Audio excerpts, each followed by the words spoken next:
Hello बच्चों, कैसे आप सभी। इस भौतिकी के महामैराथन सीरीज के पार्ट 8 में हम आ गए हैं। तो आज हम देखने वाले हैं विद्युत धारा यानी कि इलेक्ट्रिक करंट के आज ऐसे 25 महत्वपूर्ण प्रश्नों को जिससे हमारे एग्जाम में जो है डायरेक्ट प्रश्न आने वाला है। तो हम देखते हैं आज इस भौतिकी के महामैराथन सीरीज के पार्ट 8 के सीरीज यानी कि इसका जो है पार्ट कितना 8 का जो है ये टॉपिक, इसमें जो है विद्युत धारा, इसमें हम 25 प्रश्नों को जो है यानी कि पार्ट 7 में हम कर चुके हैं। इसमें हम देखने वाले हैं 25 और एक्स्ट्रा ऐसे प्रश्नों को जिससे जो है मेरा एग्जाम काफ़ी बेहतर हो जाएगा। तो चलिए हम देखते हैं इस प्रकार से मेरा पहला प्रश्न जो है वह क्या हो जाएगा। तो जो मेरा पहला प्रश्न है वह कुछ इस प्रकार से हमसे कह रहा है क्या कि विशिष्ट प्रतिरोध या प्रतिरोधकता का ऐसा ही मात्रक हमें बताना है कि क्या हो जाएगा। यानी कि हमें बताना है कि प्रतिरोध जो है ना, प्रतिरोध और प्रतिरोधकता जो है इसका एसआई मात्रक क्या हो जाएगा, हमें ये बताना है। एसआई मात्रक बताना है बच्चों की प्रतिरोधकता जो होती है उसकी एसआई मात्रक क्या हो जाएगी। तो जो प्रतिरोधकता होती है इसका एसआई मात्रक जो होता है वह होता है ओम मीटर होता है। क्या होता है बच्चों, ओम मीटर होता है। तो इस प्रकार से मेरा अगला प्रश्न हमसे कह रहा है क्या कि 1 माइक्रो एम्पियर, यानी कि हमें बताना है 1 माइक्रो एम्पियर जो है वह विद्युत धारा का इसमें मान जो है वह कितना होता है। 1 माइक्रो एम्पियर पे जो विद्युत धारा का मान होगा वह कितना होगा ये बताना है। तो इसका जो सही उत्तर हो जाएगा बच्चों यह हो जाएगा मेरा 10 के पावर -6 एम्पियर। क्या हो जाएगा बच्चों, 10 के पावर -6 एम्पियर हो जाएगा। तो इस प्रकार से मेरा अगला प्रश्न है यह का नाम से क्या कि परिपथ में विद्युत धारा की उपस्थिति का पता लगाने वाली युक्ति किसे कहते हैं। यानी कि जो परिपथ यानी कि जो हमारे घर में तार होती है उस तार में जो विद्युत धारा है या नहीं है, तो इसका जो पता लगाने का कार्य है वह किस यंत्र के द्वारा किया जाएगा, यानी कि इस युक्ति का क्या नाम है। हमें बताना है विद्युत परिपथ यानी कि विद्युत परिपथ में धारा की उपस्थिति का पता लगाने वाला युक्ति जो है वह क्या है, किसके माध्यम से हम धारा की गणना करते हैं या फिर हम धारा का जो है पता लगाते हैं। तो यह जो मेरा हो जाएगा क्या हो जाएगा बच्चों, गैल्वेनोमीटर हो जाएगा। क्या हो जाएगा, गैल्वेनोमीटर जो हो जाएगा मेरा हुआ सही उत्तर हो जाएगा। अगला प्रश्न हमसे कह रहा है कि एक तार को खींचकर उसकी लंबाई दोगुनी करने पर उसका प्रतिरोध बताना है, क्या हो जाएगा। यानी कि एक तार जो है उसका क्या करना है, हमें उसको खींच कर उसे 2 गुना करना है। तो हमें बताना है कि इसका प्रतिरोध जो है वह क्या हो जाएगा, लंबाई इसकी क्या कर रहे हैं हम 2 गुना बढ़ा दे रहे हैं। तो इसका जो प्रतिरोध हो जाएगा बच्चों वह हो जाएगा 4 गुना। क्या हो जाएगा, 4 गुना हो जाएगा। तो किसी तार को खींच के उसकी लंबाई को हम क्या करेंगे 2 गुना बढ़ाएंगे तो इसका प्रतिरोध जो हो जाएगा वह कितना होगा, तो वह 4 गुना हो जाएगा। इस प्रकार से मेरा अगला प्रश्न कह रहा है 31 नंबर कि विद्युत बल्ब के भीतर वो कौन सी गैस भरी होती है। यानी कि बताना हमें विद्युत का जो बल्ब होता है उसके भीतर जो है वो गैस हमें बताना है कि कौन सी गैस हो जाएगी। तो विद्युत बल्ब जो होता है बच्चों उसके अंदर जो गैस होता है वह होता है निष्क्रिय गैस। कौन सा गैस होता है, निष्क्रिय गैस होता है। इस प्रकार से ऑप्शन नंबर ग जो है बिल्कुल सही हो जाएगा। अगला प्रश्न हमसे कह रहा है क्या कि 1 जूल यानी कि जूल के तापन नियम के अनुसार उष्मा का सूत्र बताना है कि क्या हो जाएगा। किसके अनुसार बताना है हमें, जूल का जो तापन नियम है उस नियम के अनुसार बताना है कि उष्मा का जो है कि उष्मा उत्पन्न करने का जो सूत्र है वह क्या हो जाएगा। तो इसका जो सही उत्तर होगा बच्चों वह हो जाएगा मेरा ख, यानी कि h के पावर h बराबर क्या हो जाएगा I का पावर 2 RT। क्या हो जाएगा, यानी कि h बराबर क्या हो जाएगा तो I स्क्वायर RT हो जाएगा। क्या हो जाएगा बच्चों, h बराबर I स्क्वायर RT हो जाएगा। तो इस प्रकार से मेरा अगला प्रश्न हो जाएगा वह हमसे क्या कह रहा है कि घरेलू परिपथ में विद्युत धारा यानी कि घरेलू परिपथ में विद्युत उपकरण किस क्रम में जुड़े होते हैं, ये हमें बताना है कि घर में जो विद्युत का तार होता है उसे हम किस क्रम में जोड़ते हैं। तो यह जो मेरा जुड़ा हुआ होता है वह होता है समांतर क्रम। कौन सा क्रम हो जाएगा बच्चों, समांतर क्रम हो जाएगा। तो सही उत्तर क्या हो जाएगा मेरा, समांतर क्रम। इस प्रकार से देखते हैं मेरा अगला प्रश्न हमसे कह रहा है कि विद्युत फ्यूज का तार बना होता है। हमें बताना है कि जो विद्युत फ्यूज है इसका तार किस चीज का बना होता है। तो जो विद्युत फ्यूज का तार होता है बच्चों वह होता है सीसा और टिन का मिश्र धातु होता है। क्या होता है, सीसा और टिन जो है ना इसको मिश्र धातु से क्या होता है जो तार बन के आता है उसी का हम जो विद्युत फ्यूज में क्या करते हैं उपयोग करते हैं। इस प्रकार से ऑप्शन जो ख क्या हो जाएगा, सही हो जाएगा, सीसा और टिन हो जाएगा।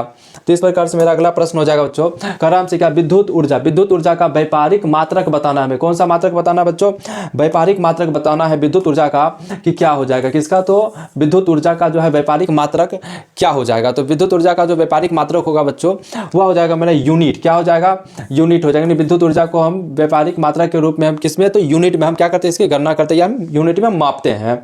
अगला प्रश्न हमसे कह रहा है क्या किसी चालक की प्रतिरोधकता जो है वह किस बात पर निर्भर करेगी। तो किसी चालक की जो प्रतिरोधकता हो जाएगी वह हो जाएगा बच्चों चालक के पदार्थ की प्रकृति। क्या हो जाएगा, चालक का जो पदार्थ है उसकी प्रकृति पर क्या क्या होगा, प्रतिरोधकता जो है वह निर्भर करेगा। लेकिन इसी जगह यदि प्रतिरोधकता के जगह पे क्या रहता, प्रतिरोध होता, क्या होता बच्चों, प्रतिरोध रहता, तो फिर मेरा उत्तर जो हो जाता है वो घ इनमें से सभी हो जाता, क्योंकि उसमें चालक की लंबाई पर और अनुप्रस्थ काट के क्षेत्रफल, इस तीनों बातों पर क्या करेगा, प्रतिरोध जो है वो निर्भर करेगा। लेकिन प्रतिरोधकता जो हो जाएगा वह हो जाएगा सिर्फ और सिर्फ चालक के पदार्थ की प्रकृति। तो इस प्रकार से मेरा सही उत्तर इस प्रश्न के अनुसार क्या हो जाएगा, ख हो जाएगा। तो समझते हैं अगला प्रश्न हमसे क्या कर रहा है बच्चों। अगला कर रहा है हमसे कि टंगस्टन का गलनांक लगभग कितना होता है, हमें बताना है। ये टंगस्टन जो है उसका गलनांक जो हुआ कितना होता है। टंगस्टन का प्रयोग कहाँ किया जाता है, तो बल्ब के फिलामेंट के रूप में हम करते हैं। तो इसका जो गलनांक हो जाएगा वह क्या हो जाएगा बच्चों, तो वह हो जाएगा 3500 डिग्री सेल्सियस। कितना हो जाएगा, 3500 डिग्री सेल्सियस, या फिर कहीं पर जो रहता है इसी का मान 3000 होता है। कितना होता है बच्चों, 3000 डिग्री सेल्सियस रहता है। तो इस प्रकार से जो है कितना हो जाएगा, ऑप्शन नंबर ख 3500 डिग्री सेल्सियस ऑप्शन के अनुसार। अगला प्रश्न हमसे कह रहा है क्या, विद्युत परिपथ में धारा को नियंत्रित करने वाली युक्ति को हम किस नाम से जानते हैं। हमें बताना है कि विद्युत परिपथ में जो धारा को नियंत्रित करने वाली जो युक्ति होती है उसे हम किस नाम से जानते हैं। तो यह जो मेरा हो जाएगा वो क्या हो जाएगा बच्चों, धारा नियंत्रक हो जाएगा। क्या हो जाएगा, धारा नियंत्रक। ख जो हो जाएगा बिल्कुल सही हो जाएगा। ग क्या होगा, ऑप्शन ग जो है मेरा बिल्कुल सही हो जाएगा, क्या, धारा नियंत्रक। समझते हैं अगले प्रश्न को। अगला प्रश्न हमसे कह रहा है क्या कि प्रतिरोध का उल्टा, यानी कि प्रतिरोध का उल्टा यानी कि व्युत्क्रम क्या होता है, हमें बताना है। यानी कि हमें बताना है प्रतिरोध जो है इसका उल्टा क्या होता है। तो इसका जो उल्टा हो जाएगा बच्चों वो हो जाएगा चालकता। क्या होता है, चालकता, यानी कि चलना। हमें बताना है क्या हो जाएगा इसका उल्टा, क्योंकि प्रतिरोध का अर्थ क्या होता है, रुकावटें होती है। क्या होती है बच्चों, रुकावट होती है। तो इस प्रकार से मेरा अगला प्रश्न हमसे कह रहा है कि मानव शरीर का प्रतिरोध हमें बताना है गीली अवस्था में जब हो तब कितना होता है। यानी कि मानव शरीर का जो प्रतिरोध हो जाएगा गीली अवस्था में वह कितना हो जाएगा। तो यह होता है बच्चों 100 ओम से 500 ओम के बीच हो जाएगा। कितना हो जाएगा, 100 ओम से 500 ओम के क्या होगा, बीच होगा। तो इस प्रकार से ऑप्शन जो है क बिल्कुल सही हो जाएगा। 100 ओम से 500 ओम के ये क्या होगा, बीच हो जाएगा। यदि हमसे पूछा जाए गीली अवस्था, तो हमें बताना है कि शुष्क अवस्था में जो है वह कितना हो जाएगा। तो शुष्क अवस्था में जो होता है बच्चों वह होता है मेरा कितना, 1 लाख होता है। कितना होता है, 1 लाख ओम के आसपास हो जाएगा। इसका जो हो जाएगा मान कितना हो जाएगा, 1 लाख जो है ओम इसके आसपास हो जाएगा इसका मान। तो इस प्रकार से जो है मेरा अगला प्रश्न वह हमसे कर रहा है क्या कि वोल्ट, यानी कि वोल्ट बताना है, वोल्ट और एम्पियर का अनुपात क्या होता है। यानी कि हमें बताना है वोल्ट और एम्पियर जो है इसका अनुपात क्या हो जाएगा। तो वोल्ट और एम्पियर का जो अनुपात होता है बच्चों वह होता है क्या, तो ओम होता है। यानी कि इसे किस में हम प्रदर्शित करेंगे, तो इसे हम किस में, ओम में हम प्रदर्शित करते हैं। किस में बच्चों प्रदर्शित करेंगे हम, ओम में, क्योंकि ओम जो है वह किसका, प्रतिरोध का जो है ऐसा ही मात्रक है। किसका मात्रक है बच्चों, प्रतिरोध का। तो हमें पता है प्रतिरोध जो है उसको हम किस में, तो हम जो है ओम में सूचित करते हैं। ओम से प्रतिरोध को किससे, ओम से सूचित किया जाता है।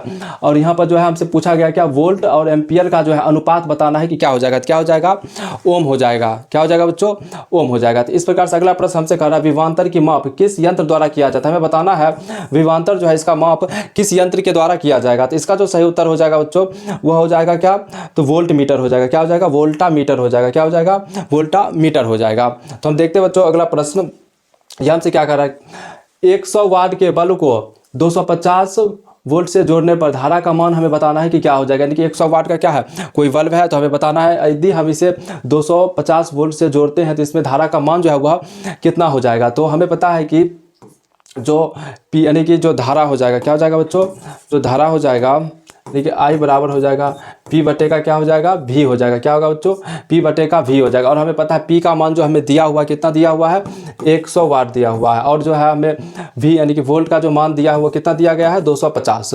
तो इसको यदि हम क्या करेंगे, हम कट करेंगे तो जो मेरा निकल के आएगा वैल्यू वो कितना आ जाएगा, 0.4 एम्पियर हो जाएगा। तो इस प्रकार से इसका जो मान हो सही उत्तर हो जाएगा, क्या हो जाएगा, 0.4 एम्पियर हो जाएगा। देखते हैं अगला प्रश्न हमसे क्या कर रहा है, श्रेणी क्रम में जुड़े 3 प्रतिरोध, यानी कि हमें बताना जो श्रेणी क्रम में जो है 3 प्रतिरोध को जोड़ा गया, किसे, R1 को, R2 को और R3 को। तो बताना इसका समतुल्य प्रतिरोध जो है ना वह क्या हो जाएगा। यानी कि श्रेणी क्रम में यदि 3 प्रतिरोधों को क्या किया गया है, जोड़ा गया है, तो इसका समतुल्य प्रतिरोध क्या होगा। तो इसका जो समतुल्य प्रतिरोध हो जाएगा बच्चों वह हो जाएगा मेरा, देखते हैं उसका वो जो क्या हो जाएगा, RS बराबर हो जाएगा R1 क्या हो जाएगा, R1 प्लस का R2 प्लस का R3 हो जाएगा। तो क्या हो जाएगा, R1 प्लस का R2 और R3 हो जाएगा। तो इस प्रकार से जो है मेरा ऑप्शन यानी कि क्या होगा, बिल्कुल सही हो जाएगा। RS बराबर R1 प्लस R2 प्लस का क्या हो जाएगा, R3 हो जाएगा। तो इस प्रकार से मेरा अगला प्रश्न हमसे कह रहा है क्या, कि विद्युत बल्ब में निष्क्रिय गैस क्यों भरी होती है। हमें बताना है जो विद्युत बल्ब के अंदर जो निष्क्रिय गैस भरा होता है, इसे भरने का कारण क्या है, क्यों हम भरते हैं इसमें निष्क्रिय गैस। तो इसका जो कारण होता है, जो टंगस्टन होता है उसके वाष्पीकरण को क्या करना है, रोकना। यानी कि वाष्पीकरण, टंगस्टन के वाष्पीकरण जो है इसे हम रोकने के लिए किसका प्रयोग करते हैं, हम इस विद्युत बल्ब में निष्क्रिय गैस का प्रयोग करते हैं। तो इस प्रकार से अगला प्रश्न से कह रहा है क्या है कि ओम का नियम बताना है कि लागू होता है कि ओम का नियम जो है वह किस पर लागू होगा। तो जो ओम का नियम होता है बच्चों, वह होता है केवल धातु पर लागू होगा। किस पर होगा, धातु यानी कि चालक पदार्थों पर क्या होता है, ओम का नियम जो है यह लागू होता है। तो अगला प्रश्न हमसे कह रहा है क्या कि विद्युत हीटर का बताना हमें, विद्युत हीटर का जो तापन अवयव वह किस चीज़ का बना होता है, यानी कि बताना हमें विद्युत हीटर में जो तार होती है वह तार किस चीज़ का बना होता है। तो यह हो जाएगा बच्चों नाइक्रोम हो जाएगा। क्या हो जाएगा, नाइक्रोम जो है इस नाइक्रोम का बना हुआ होता है विद्युत हीटर में जो लगा होता है तार वो।